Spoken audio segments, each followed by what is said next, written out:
Estamos en esta serie explorando los 10 mandamientos y los estamos analizando uno a uno. Y ya terminamos con los primeros 5 que se enfocan en cómo nos relacionamos con Dios. Hoy continuaremos con los últimos 5 que se enfocan en cómo nos relacionamos con los demás. Empezaremos con el sexto mandamiento, no matarás. La palabra hebrea es ratzaj, que puede referirse a un asesinato premeditado o también a matar a alguien por accidente, lo que llamaríamos homicidio involuntario. Es una palabra bastante amplia. Creo que la palabra en español matar sea probablemente la mejor opción. Es la que más coincide con la palabra hebrea. Bien, no matarás. O sea, por supuesto que matar está mal, pero ¿no hay ocasiones en las que matar, aunque sea algo doloroso y trágico, sea la decisión correcta? Este es un gran ejemplo de la Biblia como literatura de meditación. Escuchamos no matarás y hay algo que nos resuena de manera intuitiva. Y pensamos, sí, suena bastante razonable. Pero luego comenzamos a pensar, bueno, ¿y qué pasa en tal situación? ¿Qué pasa con matar en defensa propia? ¿Y si lo hago para proteger a otra persona?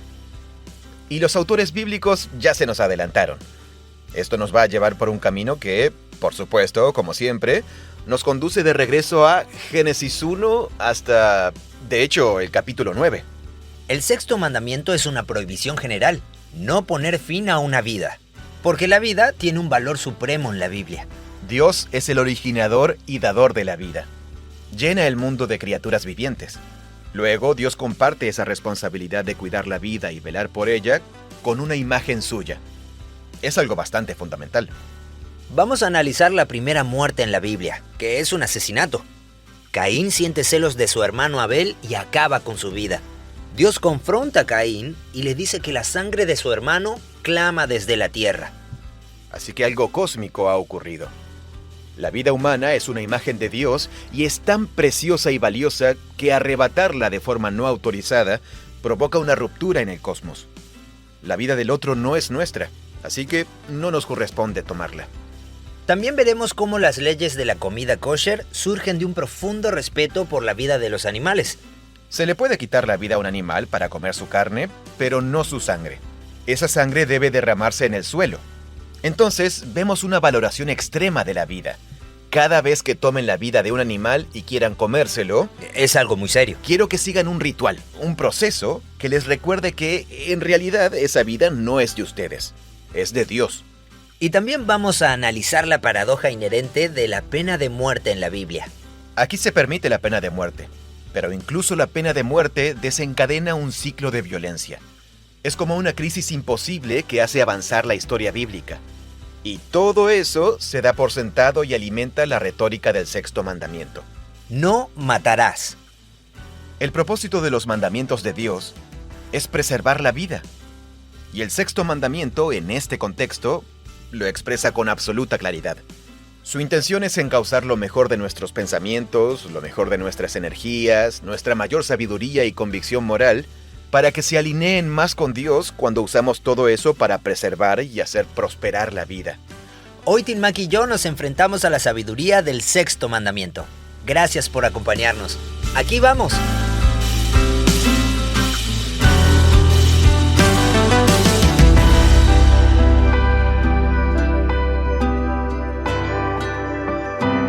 Hola Tim. John Collins, ¿cómo estás? Muy bien, amigo. Me muero de ganas de tener esta conversación contigo. No te mueras, por favor. Estamos viendo los 10 mandamientos. Sí, así es. Y hoy seguimos con el... ¿Cuántos llevamos? ¿5? 1, 2, 3, 4, 5. ¿El quinto mandamiento? Vamos a ver el sexto mandamiento. ¿Qué? ¿Ya estamos en el sexto? Y el séptimo... Ya perdí la cuenta, amigo. Sí. De hecho, el sexto, el séptimo y el octavo mandamiento son los más fáciles de recordar de los 10 mandamientos. Ah, ok. No matarás, no cometerás adulterio, no robarás. Sí. Habías dicho que cada uno de ellos tiene 2 palabras en hebreo, ¿verdad? Sí, cada uno tiene 2 palabras en hebreo. Lou es la palabra hebrea para no. Y luego solo va el verbo. Lou tirstach, lou tinaf y lou tignov. No asesinar, no cometer adulterio, no robar. No robar, sí. No hurtar. Sí, no hurtar. Eso. Estos 3 mandamientos, el sexto, el séptimo y el octavo, son los más breves y forman como una pequeña tríada. Así que los veremos uno por uno, en orden. Ahora vamos a adentrarnos en no matarás. Y esa traducción que elegí ya toma una decisión importante. Ok, al usar la palabra matar. Sí, al usar la palabra matar en lugar de asesinar. Ok. Bien, es un gran ejemplo de la Biblia como literatura de meditación. Nos dice una cosa que da pie a hacernos muchas preguntas al respecto y creemos que estamos siendo escépticos o innovadores. ¿Qué pasa con esto? ¿Y con esto otro?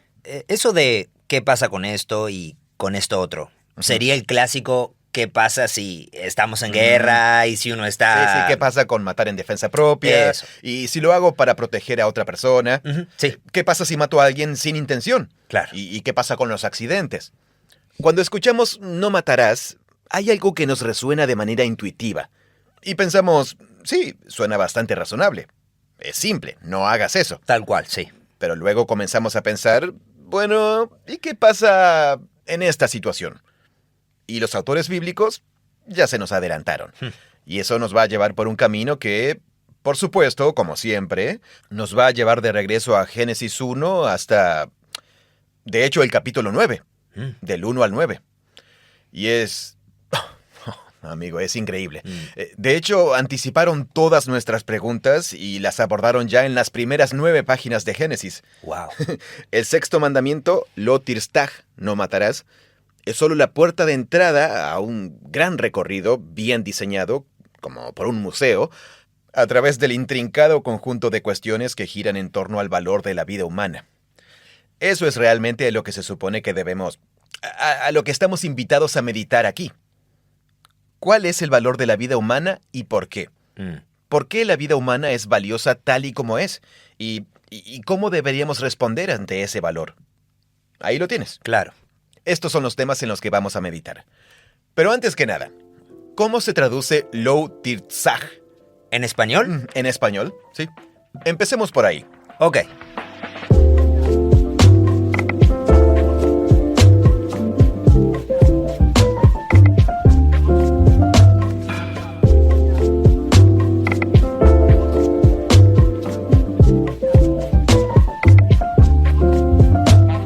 Vamos a hacer un repaso rápido de las traducciones al español, ¿sí?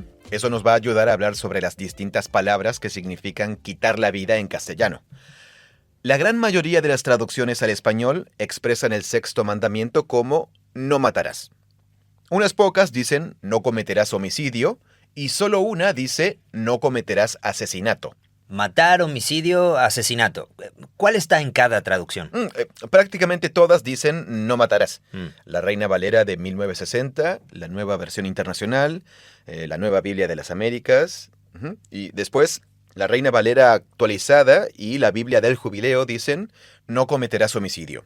Bien. Y hay solo una, la Nueva Traducción Viviente, que dice no cometerás asesinato.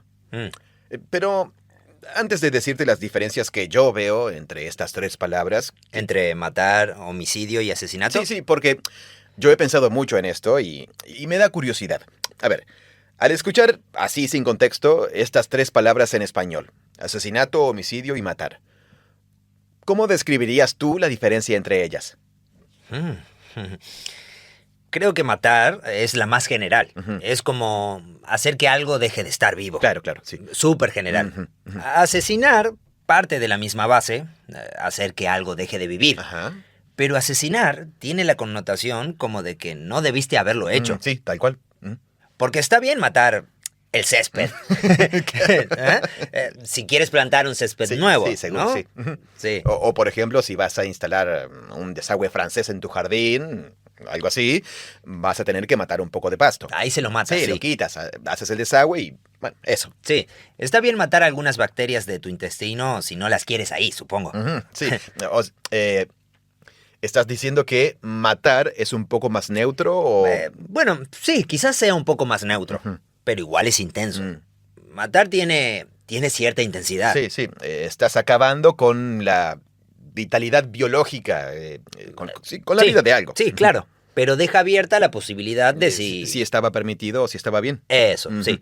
Pero si dices asesinar, es como decir, tú no tenías derecho a tomar esa vida. Entiendo, claro. Bien. Entonces, tenemos matar, asesinar, Sí. y también tenemos la palabra homicidio. cometer homicidio. Ujú. Creo que cometer homicidio es parecido a matar, Ujú. en cierta forma, pero es más negativo. Ujú. Tal cual, sí. Sí son parecidos. Sí, bien, bien. Bueno, es interesante. Matar puede referirse a quitarle la vida a una persona, Mm. pero también a cualquier otro ser vivo, como un animal o una planta. Ujú. Asesinar se usa solo para los seres humanos. Claro, asesinato es solo para los seres humanos, sí. Y creo que homicidio... No asesinas el césped. homicidio, sí, también es solo para personas. No se refiere a animales ni a plantas. Esa no- Es cierto, sí, no cometes homicidio contra las plantas. No. Así que se mata a las personas, las plantas o el césped, Sí, pero asesinar y cometer homicidio es solo para los seres humanos. bien. Estamos creando una especie de diagrama de Venn Sí, claro. con los significados que se superponen. Hay una variedad de palabras en el hebreo bíblico para hablar de quitar la vida.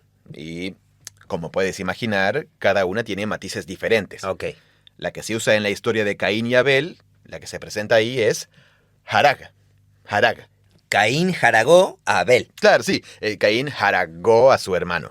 Bien. Harag se usa 160 veces en la Biblia hebrea. Mm, Y esa es la palabra que más se acerca a nuestra definición de asesinar en español. Es quitar una vida de forma no autorizada. Harag. Ujú, sí. Bien. El verbo morir, que significa el final de una vida, pero por sí solo, es mut. Mm, Pero ese verbo también se puede convertir en causativo y decir hacer que algo muera. mm. Podemos decir dar muerte o causar muerte. Claro. Y eso es, en lugar de mut, que significa morir, hemit, que significa causar la muerte de alguien. Mm, Causar la muerte es una forma bastante adecuada de expresarlo en español, ya que a veces puede referirse a asesinar, puede referirse a una muerte accidental y también a una muerte autorizada, como la pena de muerte. mm, Y esa frase aparece 200 veces. mm. Pero la que se usa aquí es ratzaj, Ok. Bien. lo tirzaj. Bien. Lo tirzaj, en su forma básica, ratzaj. Ok. Aparece unas 46 veces en la Biblia hebrea, mientras que otros verbos que se refieren a quitar una vida humana aparecen con mucho más frecuencia. Mm, Entonces la pregunta es, ¿qué significa ratzaj? ujú. Yo también me lo pregunto. Bien, veamos algunos ejemplos. Bien.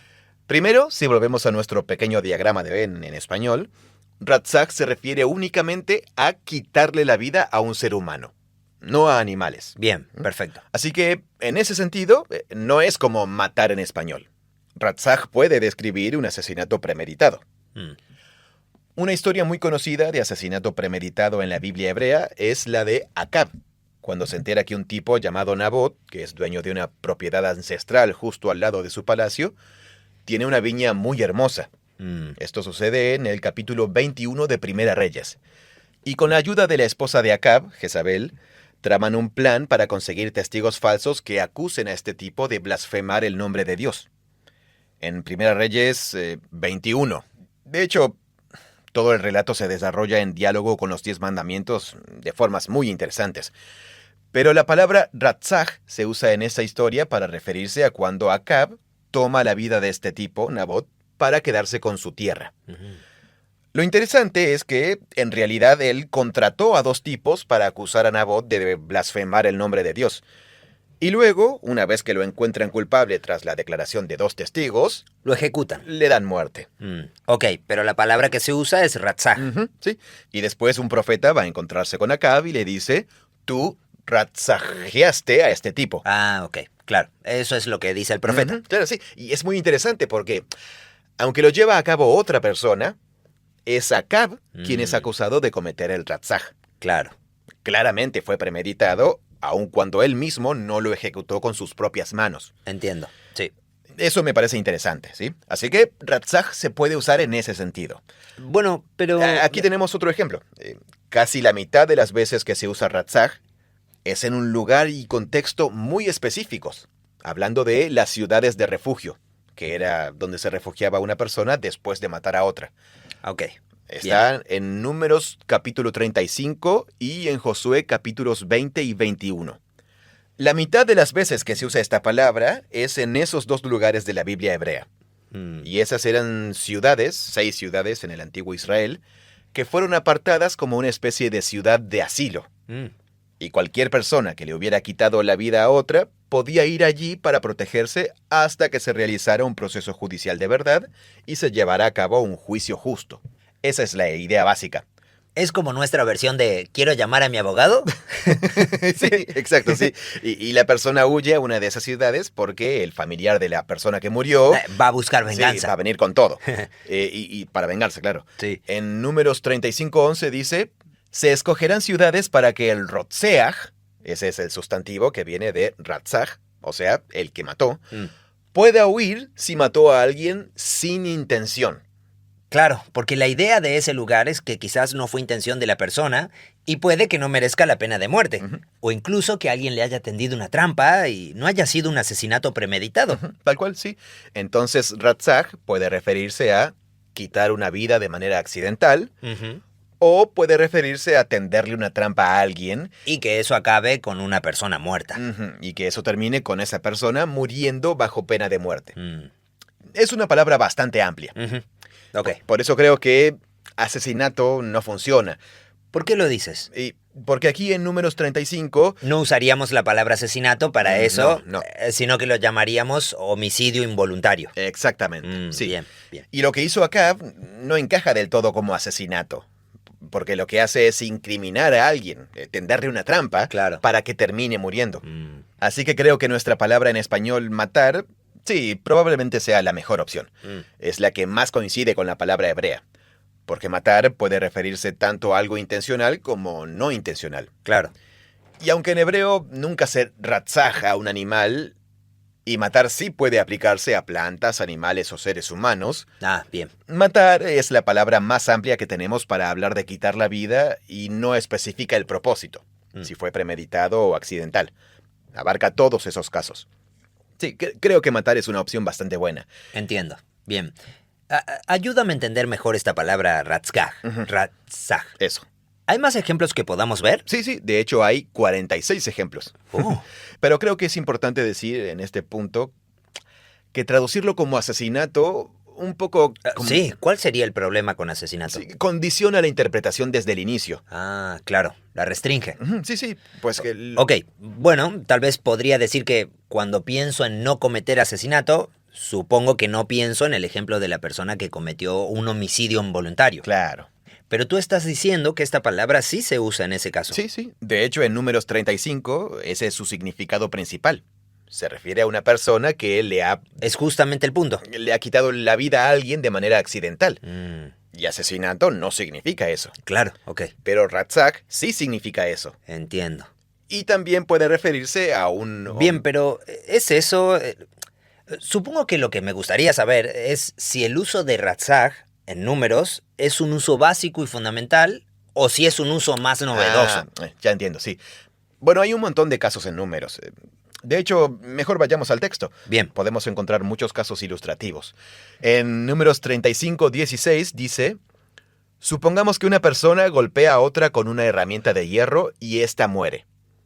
Esa persona es un Rotseach. Ok. Y se le debe dar muerte. Básicamente, la idea es que si alguien tiene un martillo en la mano, sabe que eso puede matar a otra persona. Cierto. Y si decide golpearla con un martillo... Es un Rotseach. Sí, es un Rotseach, sí. Bien. Si alguien golpea con una piedra lo suficientemente grande como para matar a otra persona y ésta muere, es un Rotseach. Queda sujeto a la pena de muerte. Supongamos que alguien golpea a otra persona con un arma de madera y ésta muere. En todos estos casos se lo considera un Rotseach y está sujeto a la pena de muerte. Supongamos que un tipo golpea a otro movido por el odio o le arroja algo intencionalmente y éste muere. Es un Rotseach y queda sujeto a pena de muerte. Pero supongamos que la persona lo golpeó en un momento dado sin odiarlo, simplemente lo golpeó o le arrojó algo sin intención de matarlo, y esa otra persona muere. Entonces, la comunidad debe intervenir. Y Y ahí usa otra palabra. Tienen que llevarlo a juicio. Pero, ¿cuál es la palabra ahí? Es la misma palabra, Ratzach. La comunidad tiene que... Pero se usa otra en español para el que lo mató. Sí. La comunidad tiene que salvar al Rotseach de la mano del vengador de sangre. Bien. Ahí está. También puede ser sin intención. Sí. Este es un buen ejemplo de que ratzaj puede referirse a matar con intención o sin intención. Qué interesante. ¿Qué versión estás viendo ahí? ¿La NTV? Esta es la NBLA, Ah, la Nueva Biblia de las Américas. Veamos cómo está en la NTV. ok. En el pasaje este es... Sí, aquí está. Dice asesino, asesino, asesino. Sí, eso es todo intencional. Después cambia al responsable de la muerte. Eso mismo, sí. Sí, pero es la misma palabra. Es la misma palabra, sí, exacto, sí. Bien.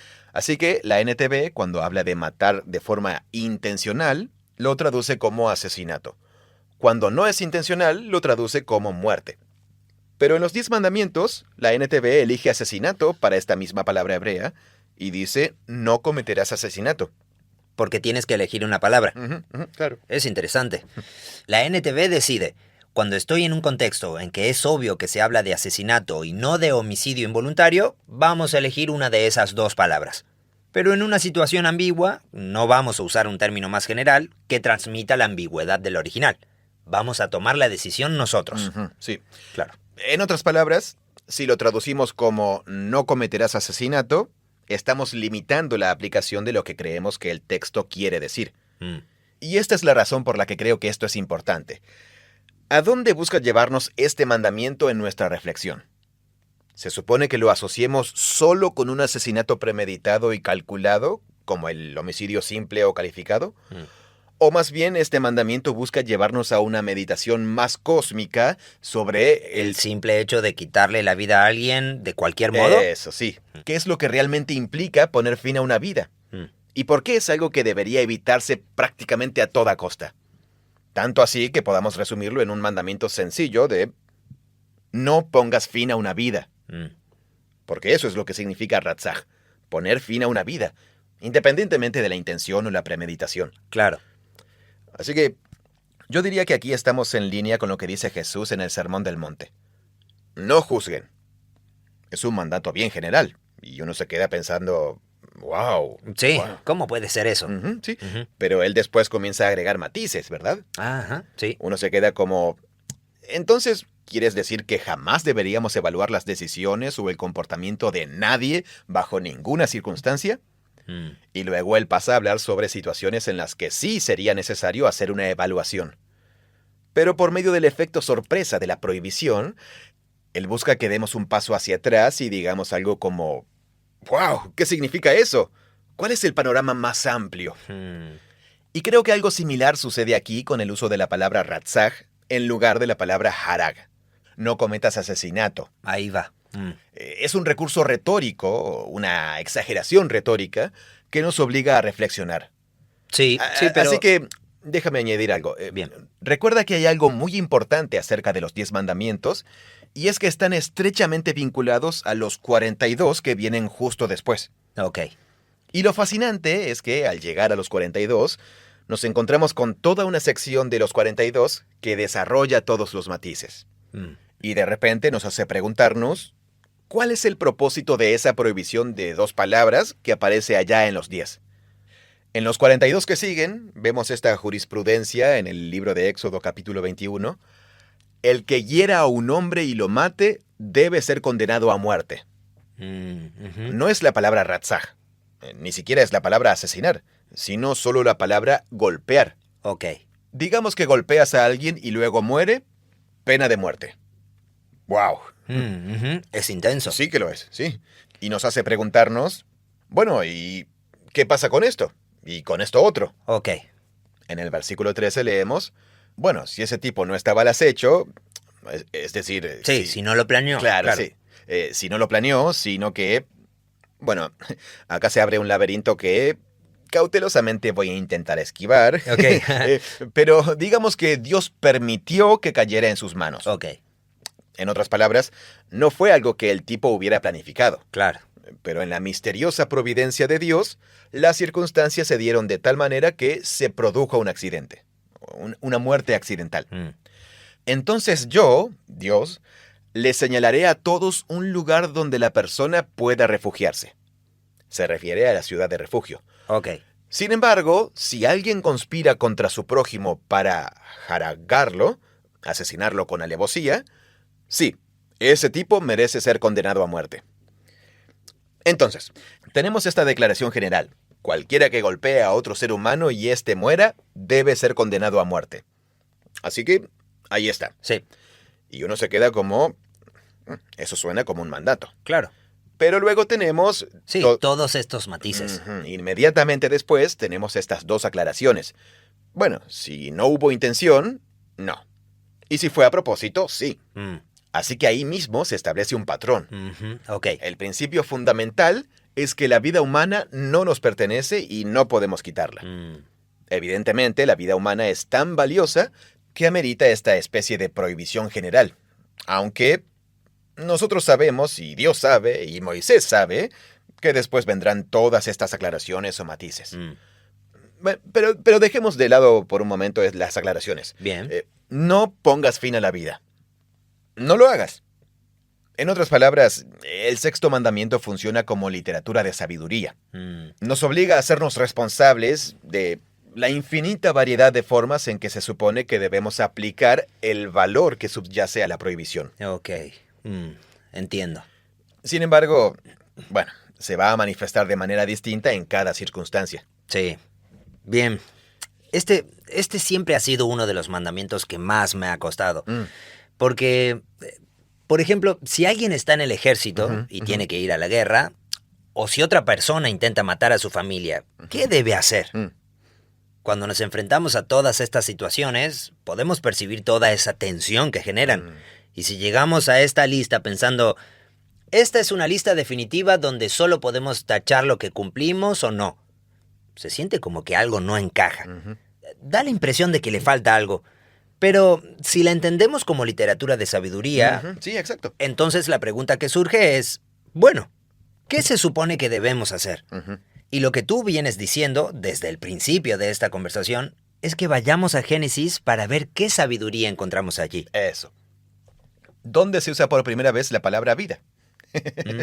Empecemos por ahí, Vamos. porque todo esto nos lleva a que... ¡Wow! Parece que el valor de una vida es realmente... Importante. Importante, claro. Bueno, así que vamos a Génesis 1.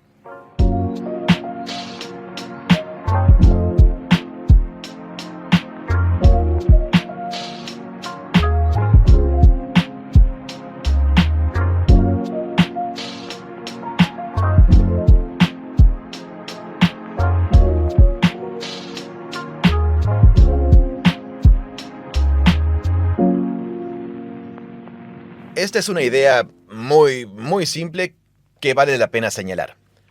Dios es el originador y el dador de la vida, según el universo narrativo y la declaración que hace Génesis 1.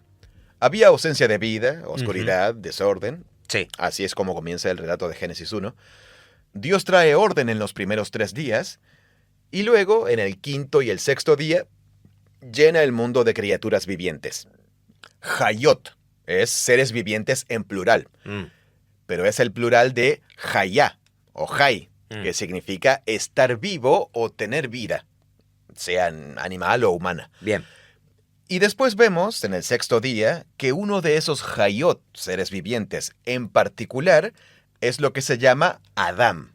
Y Dios dice, hagamos a Adán a nuestra imagen, conforme a nuestra semejanza, y que ejerzan dominio sobre todo. Y aquí aparece la lista de animales, los peces, las aves, el ganado, las criaturas que se arrastran por la tierra. Elohim creó al ser humano a imagen suya, a imagen de Elohim lo creó, varón y hembra los creó. Y Elohim los bendijo y les dijo, sean fructíferos y multiplíquense, llenen la tierra y sométanla, ejerzan dominio sobre los peces, las aves y sobre todos los hayot, los seres vivientes. Así que la vida proviene de Dios. Sí. La manera en que Génesis 2 presenta esto será con Dios soplando sobre el polvo y dando vida a la tierra con la vida que viene del cielo.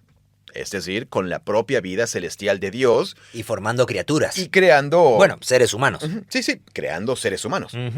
Pero aquí, en Génesis 1, tenemos una criatura particular que está entre los seres vivientes, pero que, además, es llamada a asumir la responsabilidad por la vida de los otros seres vivientes mediante el ejercicio del dominio y la supervisión.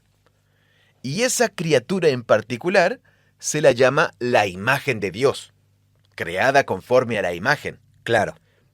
Ahí mismo tenemos una pequeña meditación. Sí. Ujú. Toda forma de vida proviene de Dios. Así que Dios tiene responsabilidad sobre la vida. Así que, sí, Dios es responsable de la vida. Y si Dios... Y puede gobernar la vida. Exacto, sí. Pero luego Dios comparte esa responsabilidad de cuidar la vida y velar por ella con una imagen suya. Sí. Dios delega ese cuidado de la vida. O sea, eso es bastante... parece ser algo muy fundamental. Ujú. Toda forma de vida proviene de Dios, y luego Dios comparte esa responsabilidad de gobernar y proteger la vida con los seres humanos que son su imagen. O sea, es muy interesante que en la historia del Jardín del Edén, Dios sea el dador de la vida. Pero también, si los seres humanos demuestran ser malos compañeros, Dios tiene el derecho de quitar la vida. O al menos de exiliar a Adán y Eva del jardín a un lugar donde finalmente morirán. Ya no tendrán acceso a la vida eterna de Dios. Ujú. Así que Dios da vida, y Dios también puede decir, si los seres humanos van a definir el bien y el mal según su propia sabiduría, no deberían tener vida eterna, acceso a la vida eterna, si se encuentran en ese estado. Así que Él puede quitar la vida. Ujú. Entonces los exilia. Y aunque no los mata en el acto, sí, los destierra al lugar donde terminarán muriendo. Los autores bíblicos dan por sentado que solo Dios tiene derecho a dar y quitar la vida, y que a los seres humanos hechos a su imagen se les puede delegar el cuidado de la vida. Eso hace que nos preguntemos, bueno, ¿será que a los seres humanos también se les podría delegar el derecho a quitar la vida? Claro. El texto no dice eso. No lo dice, pero sí dice que... ¿Cuál es la palabra? ¿Someter? Sí, sométanla, así es, sí, claro. Para mí, someter puede llegar a ser algo... Sí, cierto, sí. Anticipa que habrá una confrontación hostil por parte de algunos animales. Claro, sí. Como una serpiente, por ejemplo. Claro, pero no implica necesariamente que vayan a tener que lastimar a otros seres humanos. No, ese pasaje se refiere a los animales. Claro, es una relación con los animales, entiendo, sí. Eso, sí. Entonces, Dios puede dar la vida. Dios puede quitar la vida. Los seres humanos han sido llamados a cuidar la vida. Pero hasta ahí llega la historia por el momento. Ok. Bien, la siguiente historia es la de Caín y Abel, que, por cierto, gira en torno a quitar la vida. Así que tenemos a un hermano que está enojado y Dios le dice, tienes la opción entre hacer el bien y no hacerlo. Esto está en Génesis capítulo 4, versículo 7. Si haces bien, Caín, aunque estés enojado, ¿no serás exaltado, enaltecido? Pero si no haces bien, ten cuidado porque el pecado está al acecho y te desea, pero tú puedes dominarlo. Como tienes que hacer con todas las criaturas. Exacto. Sí, ejercer dominio. Ahora sientes ese impulso de ira contra tu hermano y necesitas dominarlo, tal como se domina a un animal hostil que podría poner en peligro a tu comunidad, tu pueblo, tus hijos. Aunque él aún no los tenga. Obviamente, Caín no hace bien, Sí. se deja llevar por el pecado y asesina a su hermano. Dios va con Caín y le dice, oye, ¿dónde está tu hermano? Y Caín le responde, ¿qué? ¿Soy yo acaso guardián de mi hermano? Lo que está implícito allí es, ¿realmente soy responsable de él o de su vida? Y muy claramente Dios da por sentado que un hermano es responsable de la vida de su hermano. Porque él sigue diciendo, ¿qué has hecho?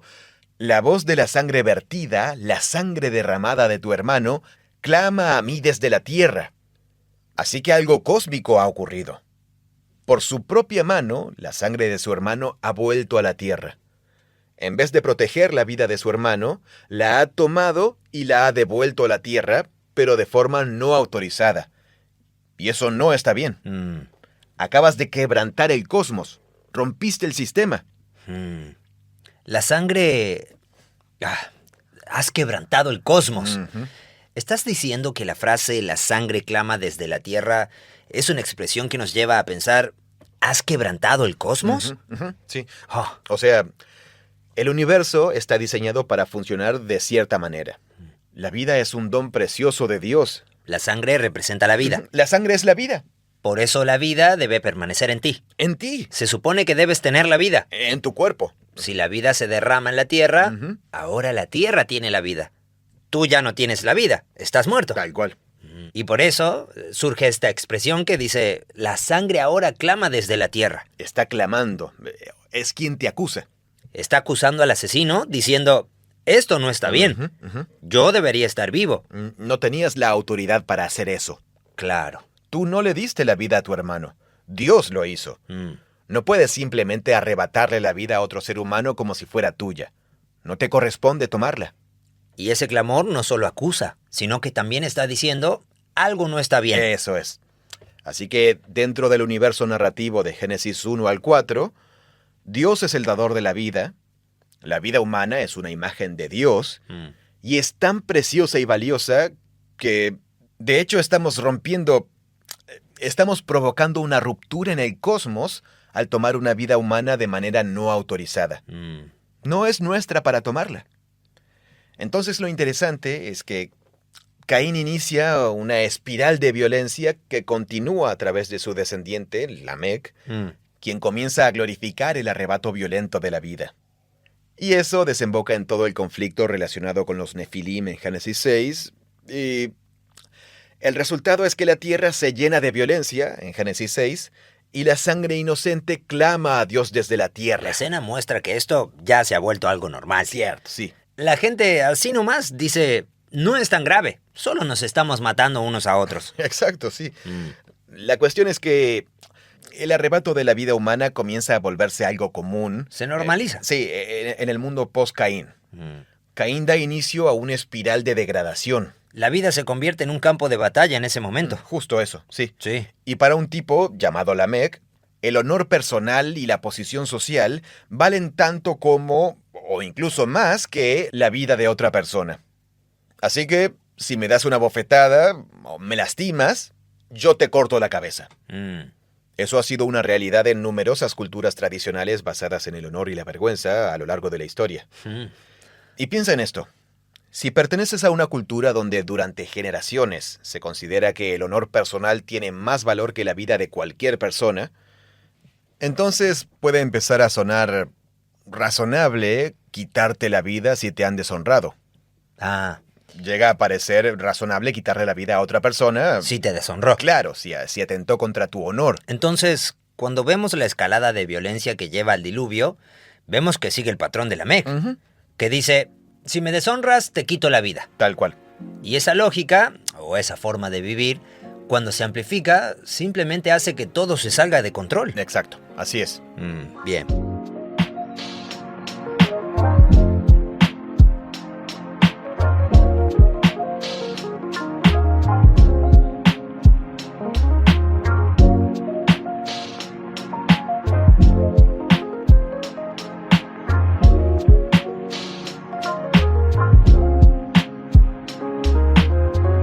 Entonces, después del diluvio, cuando Dios purifica la tierra de toda esa sangre derramada y Noé y sus hijos bajan del arca junto con sus esposas, Mm.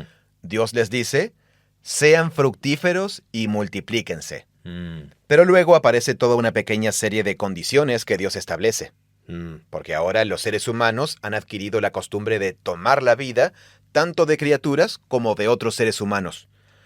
Así que lo primero que Dios hace con Noé es cambiar la dieta vegana del Edén y dice, ahora bien, las criaturas, las aves, los peces y los animales que se arrastran por el suelo, están en sus manos para que los coman como alimento, así como les di las plantas en el jardín del Edén. Es como si fuera una concesión. Dios hace una concesión. Ahora pueden comer a los animales. Sí, exacto. Sin embargo, y aquí viene una precisión, versículo 4, no pueden comer la carne de otra criatura si su sangre, que es su vida, todavía corre por sus venas. No pueden hacerlo. Mm. La sangre. Y así volvemos al tema de la sangre como cuando hablamos de Caín y Abel. Cierto. Luego vienen algunas líneas conocidas. Tal vez, no sé, depende de cuán familiares resulten a cada uno. Dios dice, de la sangre de ustedes, de la vida de ustedes, ciertamente pediré cuenta. A cualquier animal y a cualquier ser humano pediré cuenta. De cada ser humano pediré cuenta de la vida de un ser humano. Así que, si tomas la vida de un animal o de una persona, Dios vendrá a buscarte tal como lo hizo con Caín. ¡Wow! Así que, si un animal toma la vida de otro animal o de una persona, o si una persona toma la vida de otra persona o animal, será responsable ante Dios de eso. A cualquier animal y a cualquier ser humano pediré cuenta. De cada ser humano pediré cuenta de su vida. Si uno toma. Sí, la idea general, creo, es que la cuestión es que los seres humanos son violentos. Sí. Van a matarse unos a otros y van a matar a animales para comérselos. Pero Dios quiere que sepan algo. Cada vez que se toma una vida, sea humana o animal, Dios está prestando atención. Dios pedirá cuentas. Esa es una expresión cargada de significado y no tenemos tiempo para analizarla en detalle, pero la idea es que Dios intervendrá. Él está prestando atención siempre que se arrebata la vida de una criatura. Ok.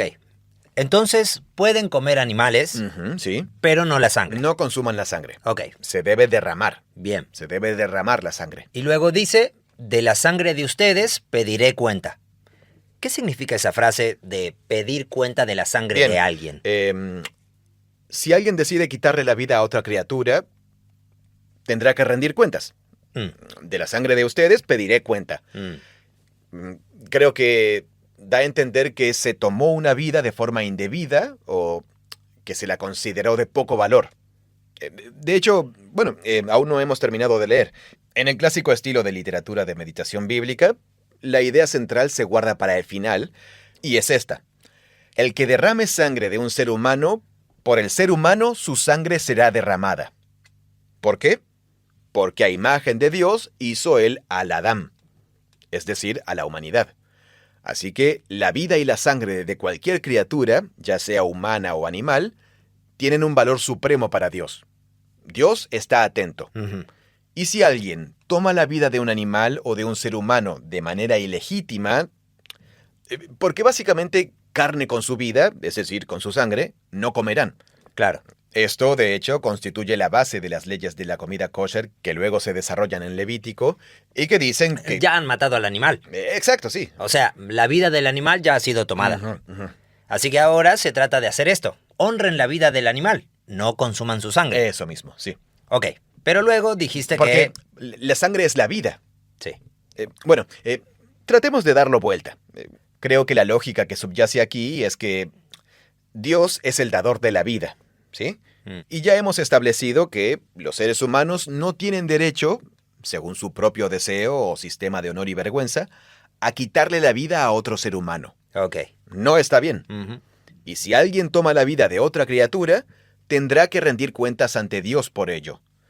Si se trata de la vida de un animal, está permitido hacerlo si queremos, pero debemos honrar su sangre, devolverla a la tierra de donde vino. Luego, en los versículos 5 y 6, se desarrolla ese punto. Aunque está permitido matar y comer un animal, solo para que quede claro, la sangre y la vida de toda criatura me pertenece. Es de Dios. Dios te hará responsable si actúas como si tuvieras la autoridad para quitarle la vida a otra criatura. Te haré responsable de asesinarlo. Eso es lo que significa de la sangre de ustedes, de la vida de ustedes, pediré cuenta. Exactamente, sí. Hacer responsable de asesinato. Claro, sí. Bien. Y serán responsables de asesinato si matan a un animal y luego consumen su sangre. Porque están actuando como si fueran Dios, como si pudieran simplemente quitarle la vida a otro animal.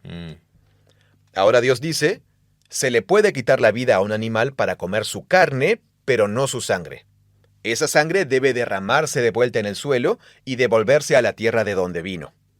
Así que se establece esta valoración extrema de la vida como principio, tanto para la vida de los animales como de los seres humanos. Entonces, ¿estás diciendo que esa valoración extrema de la vida se expresó primero como... En realidad, no tienen derecho a comer un animal?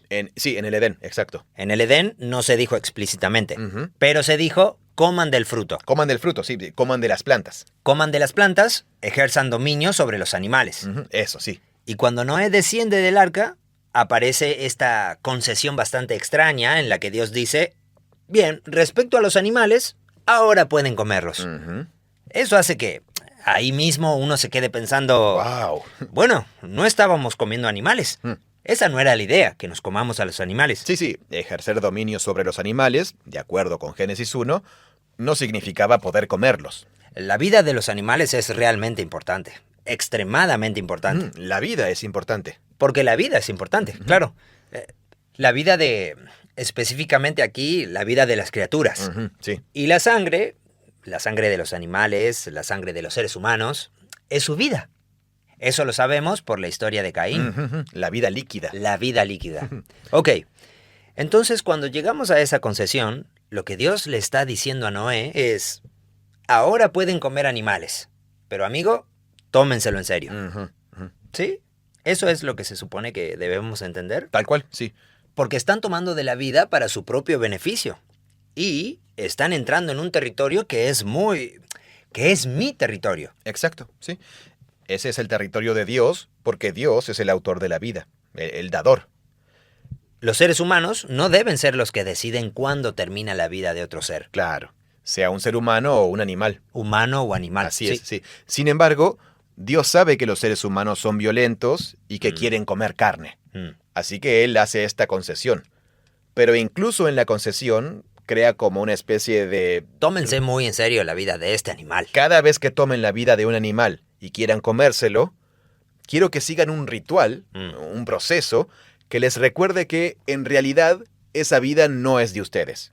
Es de Dios. Ok. A eso se refiere no consumir la sangre del animal. Sí, tal cual, sí.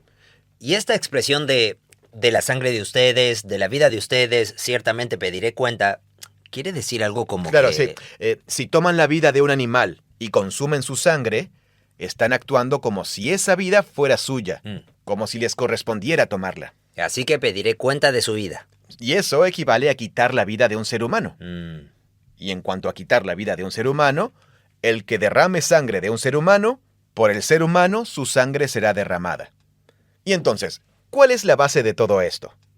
¿Qué hay debajo de todo esto? Es que, a imagen de Dios, hizo Él al ser humano. Así que los seres humanos hemos sido llamados a ejercer dominio y cuidar la vida en nombre de Dios. Y si nos apropiamos por egoísmo de la vida de un animal y actuamos como si fuéramos Dios respecto de él, eso no está bien. Dios nos pedirá cuenta de nuestra vida por eso. Y si, ciertamente, hacemos eso mismo con otra imagen humana de Dios... Pero fíjate que acá tenemos una paradoja. A ver.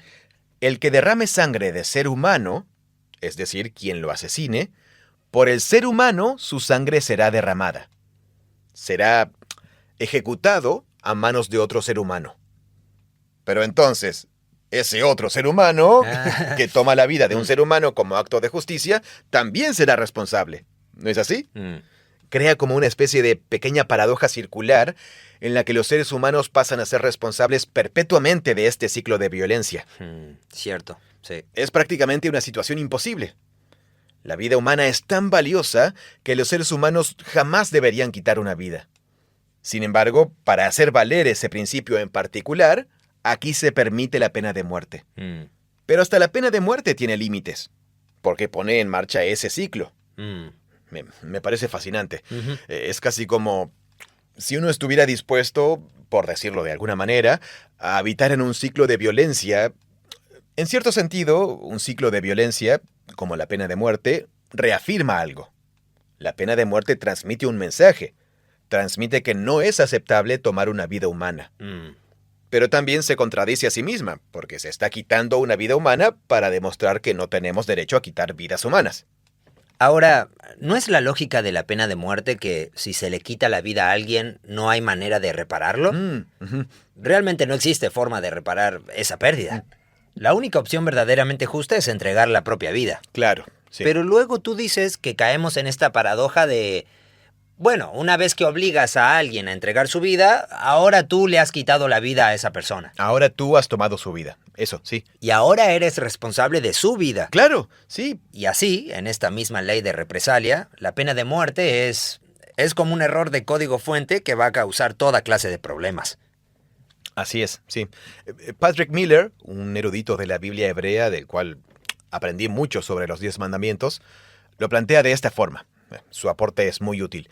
Él dice, la tensión entre la bendición de Dios sobre la vida y la advertencia de la autoridad de Dios para quitar la vida a través de la pena de muerte, ahora se mantiene dentro de la comunidad humana.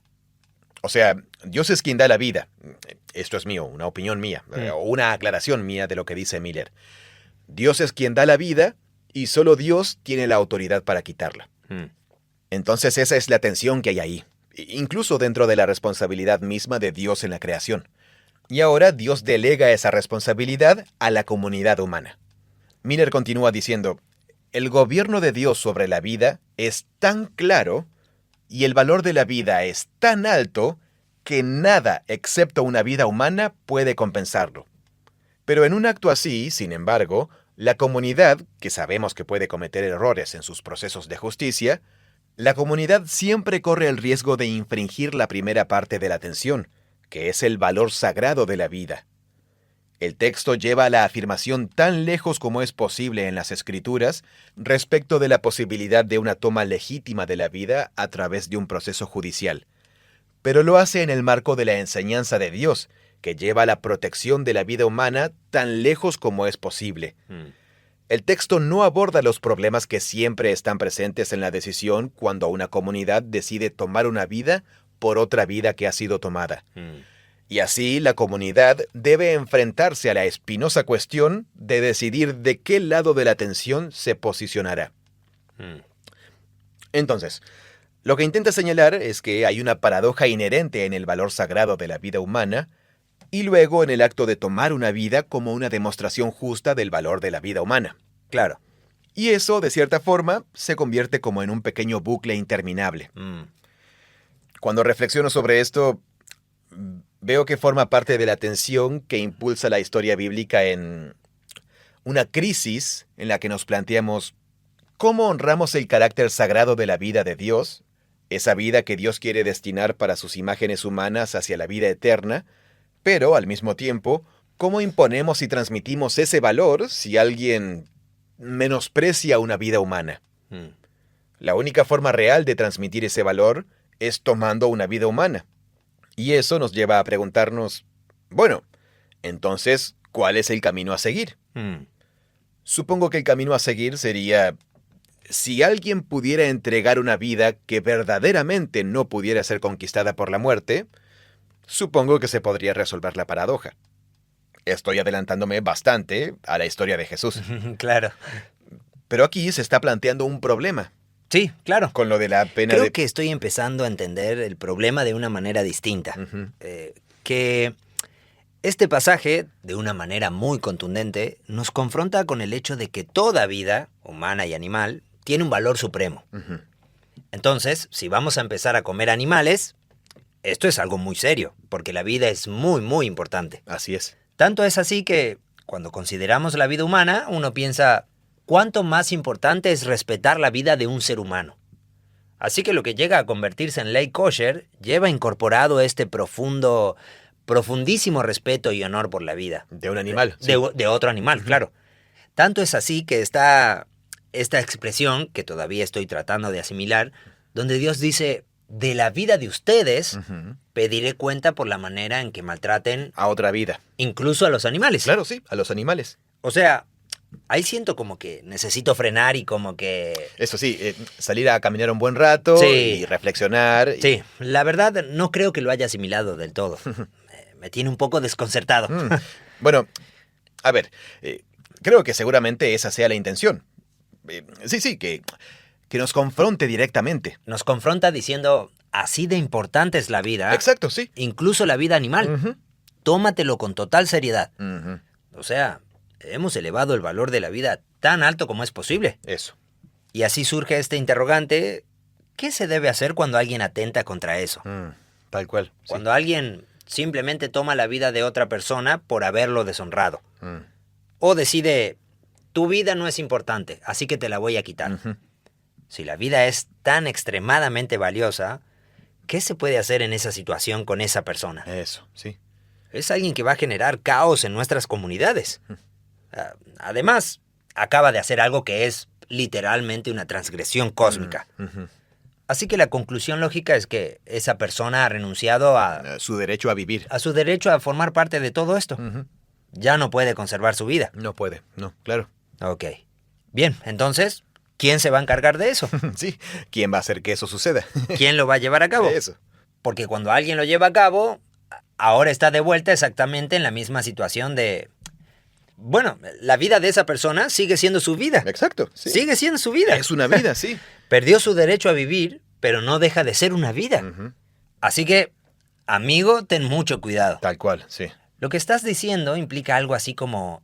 Amigo, es un juego peligroso esto de quitarle la vida a esa persona. Ujú.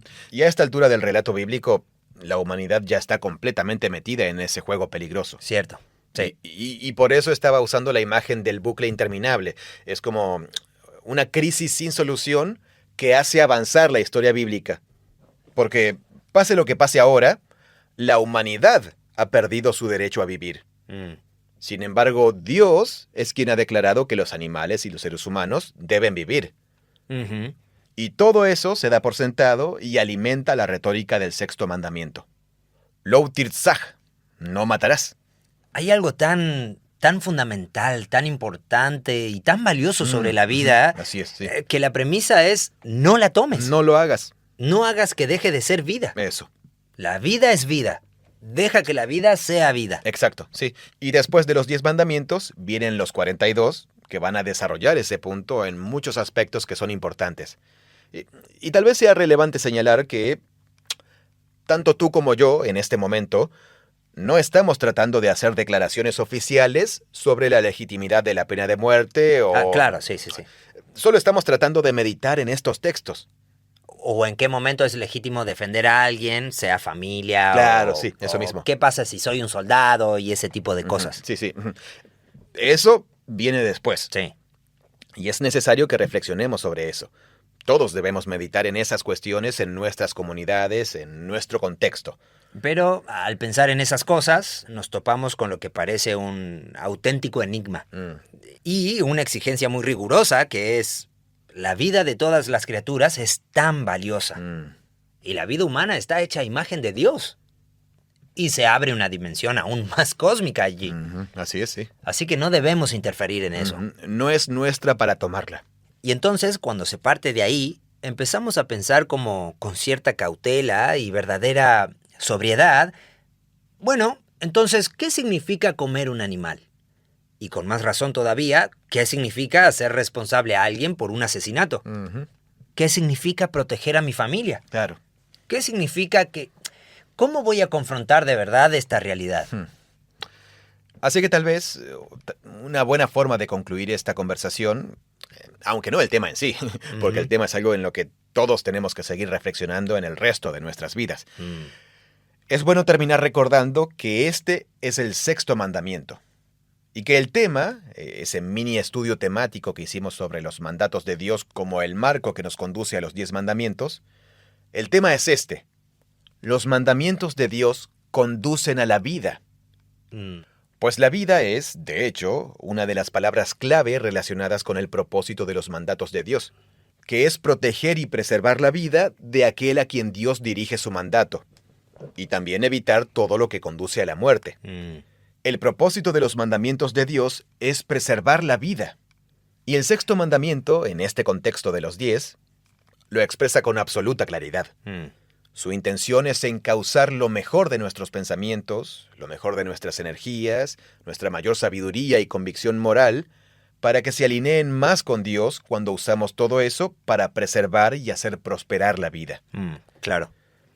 Podemos saber que estamos cerca del corazón y del propósito de Dios si nuestras acciones buscan preservar y hacer prosperar la vida. Y tal vez ese valor tan amplio y positivo sea un buen lugar para concluir nuestras meditaciones de hoy. Porque, en cierto sentido, eso abre el horizonte de toda una vida humana en cuanto a cómo hacerlo. Y ese es, supongo, el propósito de estos mandamientos: guiarnos hacia la vida y la sabiduría.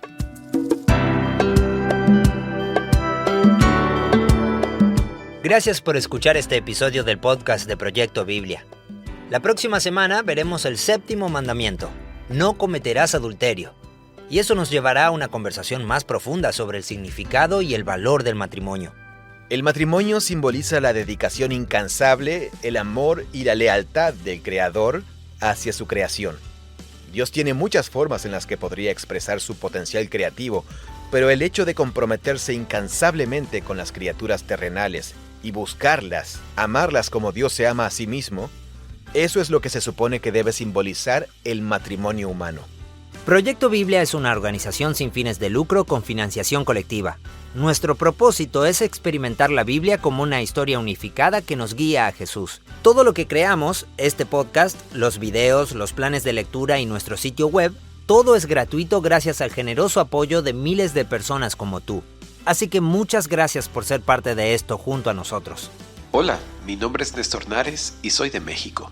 Soy docente universitario en la Universidad Linda Vista y conocí Proyecto Biblia buscando recursos que ayuden a mis estudiantes a leer la Biblia con mayor profundidad y coherencia. Con el tiempo, sus videos y podcasts se han convertido en una herramienta clave para la enseñanza, la formación en la iglesia y el estudio personal, porque ayudan a ver la Biblia no como fragmentos aislados, sino como una historia unificada y viva. Creemos que la Biblia es una historia unificada que nos guía a Jesús. Proyecto Biblia crea recursos gratuitos para ayudarte a experimentar la Biblia. Todo lo que creamos está financiado por generosos benefactores de todo el mundo. Puedes ver toda nuestra biblioteca de podcasts, buscar otros recursos y realizar donaciones en nuestra página web proyectobiblia.com.